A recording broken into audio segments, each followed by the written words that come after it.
Draymond Green recently praised himself as the best defender to ever play, which caused a lot of turmoil in the NBA world. We decided to chime in and offer our take on Draymond's place among the all-time defensive greats, and answer if he's even the best in today's game. Here are the 15 best defenders in NBA history, in no particular order. Scottie Pippen. In all the highlights, you never just saw me. You saw Scottie Pippen in every championship I won.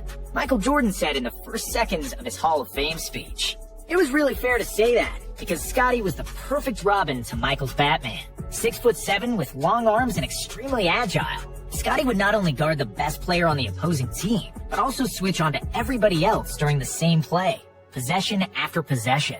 From ball pressure, disrupting passes, taking charges, or blocking shots, you name it, Pippen did it on a high level. Scottie was the best perimeter player in the game during the 90s. He racked up 10 all-defensive selections, and he's top 7 all-time in steals.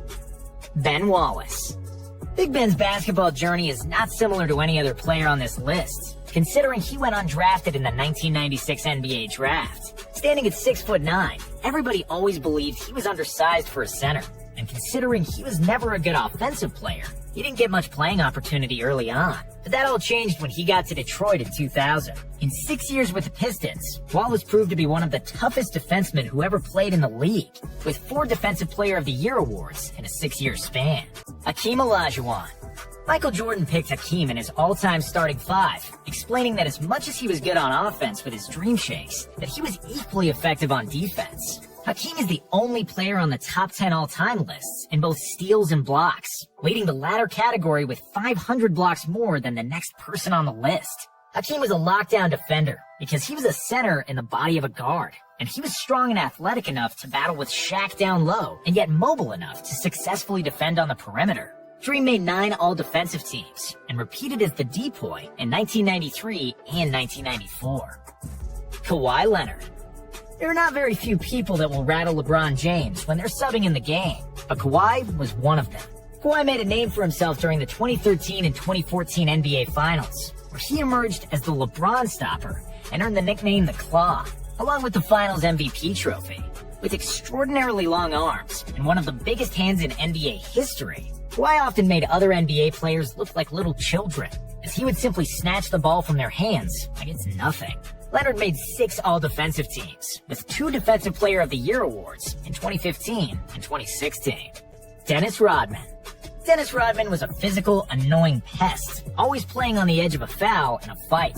He didn't score the ball, and he wasn't interested in being an offensive player. All he cared about was rebounding and defense, and he did those things to perfection. Rodman was a huge reason why Jordan couldn't get past the bad boy Pistons in the 80s, and why he won 3 championships after his first retirement. At 6'7", Rodman was incredibly strong and so well conditioned, and he would always give his best effort in guarding the best opponent's players. And he guarded everybody from Jordan and Karl Malone to even Shaq, and he was successful against all of them. The Worm made 7 all-defensive first teams with 2 Defensive of the Year awards, along with 7 rebounding titles. Dikembe Mutombo. Mount Mutombo didn't get his nickname because it was easy to score over him. You had to be a really high flyer to soar over that particular mountain of a man, and more often than not, Dikembe would finger wag a big no-no in your face. Mutombo was second on the all-time blocks list, behind only Hakeem Olajuwon, and he'd probably eclipse Hakeem if he started his NBA career earlier. Dikembe's NBA debut happened at the age of 25, 3 years later than Hakeem. Still, in his 10-year prime, Mutombo managed to win 4 Defensive Player of the Year awards, tied for most in NBA history. Kobe Bryant. Just like Michael Jordan, Kobe is much more known for his offense, but in his prime, Mamba was a spectacular defensive player. Strong, quick, and fundamentally sound, Bryant was always guarding the best opposing player in his early career, and he took great pride on that side of the ball. A basketball nerd at heart with a relentless attitude, Kobe wanted to be the best defensive player he could be, and he could shut down anybody when he wanted to. I still remember how perfectly Kobe played LeBron down the stretch of the 2013 All-Star Game. Even though Kobe was 34 at the time, and LeBron was the best player in the game, Bryant locked him up and secured the W for the West, which tells you what kind of terrier he was on D. With 12 all-defensive selections, Mamba is tied with Garnett for the second most of all time. Michael Jordan. Even though he's mostly known for his offensive dominance, Jordan was equally good on the other end of the floor. Michael was extremely fundamentally sound. He always had the correct hand in the passing lanes, and his footwork was phenomenal. On top of the fact he was an athletic demigod with a pitbull mentality. MJ led the league in steals 3 times, and is currently 3rd on the all-time steals list, and also an all-time blocks leader for a guard. Jordan made first-team all-defense, a record-tying 9 times, highlighted with the Defensive Player of the Year award in 1988. Kareem Abdul-Jabbar. Most people remember Kareem as the balding center for the Showtime Lakers, not realizing that he was already past his prime at that point. When he had a full head of hair, Kareem never averaged less than 3 blocks per game. And if the league counted blocks during his first 4 seasons, he would be the all-time leader, not just in points, but also in blocked shots. This could also be said for Bill Russell and Wilt Chamberlain, who were the best defensive players of the 60s, but both have retired without officially notching a block or a steal in the NBA. In his prime, Kareem was extremely agile, and with such an advantage in size and length, he was one of the toughest players to score against. Jabbar finished his career with 4 blocking titles and 11 all-defensive selections. Tony Allen. On the basketball court, Tony Allen was a dog, a junkyard dog who had attitude and who wouldn't let go ever. If you were his defensive assignment for the night, Tony would hound you, and probably bite you if it was allowed, just so you don't score on him. He wasn't an offensive threat, and his livelihood depended on his outstanding defense, and he played the heck out of it. He coined the term grit and grind, which became the mantra for his Grizzlies teams. And during that time, he made 6 all-defensive teams. But his biggest credentials came from the mouth of 2 of the best scorers to ever play. Both Kobe Bryant and Kevin Durant said that Tony Allen was the toughest defender they ever played against. And that's definitely saying something. Tim Duncan. During his prime, the whole Spurs defensive strategy was to funnel guards and wings toward the middle, where Timothy Duncan would wait with his perfect positioning and a 7'5" wingspan, ready to deter any shot at the rim. Timmy's defense was flawless, and when he was still young enough, he could cover so much ground and turn any team into a top 10 defense by himself entirely. In the 2003 NBA Finals, Duncan averaged 5.3 blocks in 6 games against the Nets, and an absolute defensive masterpiece.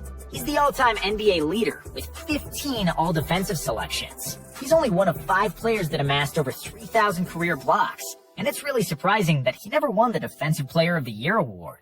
Dwight Howard. Dwight Howard's career has fallen off dramatically since his back injury in 2011 and trade to the LA Lakers. Before that, he was one of the most dominant forces we've ever seen at the center position. In his Orlando days, Dwight really was a Superman, and he spent a lot of time flying through the air, either dunking everything in sight or blocking shots at the other end of the court. In his prime, he was one of the most mobile and most athletic centers ever, which earned him 3 consecutive Defensive Player of the Year awards. Draymond Green. What sets Draymond Green apart as a defender is his incredible IQ and knowing tendencies of the opposing coaches, as well as the players he's facing. Although Draymond is only 6'6", he's incredibly sturdy, and you'd probably push a fire hydrant easier than you'd push Dre out of position. He compensates for lack of height with a huge wingspan, which allowed the Warriors to play their death lineup with Green at the center. And Draymond is a big reason why every team in the league has started playing smaller guys at the 5. Apart from anticipation and great understanding of positioning and opponents' offensive schemes, Green's biggest assets are his incredible reflexes and his lateral quickness. He's among the fastest players in the league when it comes to switching on D, and only the quickest guys can beat Draymond to the rim and lay it down without being blocked. So far, he's made 5 all-defensive teams, with 1 Defensive Player of the Year award in 2017. And regarding the saying that he's the best defender ever, I could agree that he made the most out of his 6'6", not overly athletic body, and that his ability to play a small ball center changed the game. But still, you can't teach height. And it's arguable if he is even the best defender in the game today, where athletic super freaks like Giannis, Rudy Gobert, or Ben Simmons reign supreme. Kevin Garnett. Kevin Garnett is a 7-footer who moved on the basketball floor like he was 6'5", and he could effectively guard all 5 positions. When he dropped his posterior in a basketball stance, he looked like some kind of alien with those freakishly long extremities. KG was also one tough SOB, and when he played basketball, he'd enter another dimension that's fair to describe as crazy. Garnett wanted to kill everybody who wasn't wearing the same jersey as he did, and he was always extremely physical on the defensive end. A defensive Swiss Army knife, Kevin is top 20 all-time in both blocks and steals. He's made 12 all-defensive teams, tied for second most ever, and in 2008, he won his only Defensive Player of the Year award.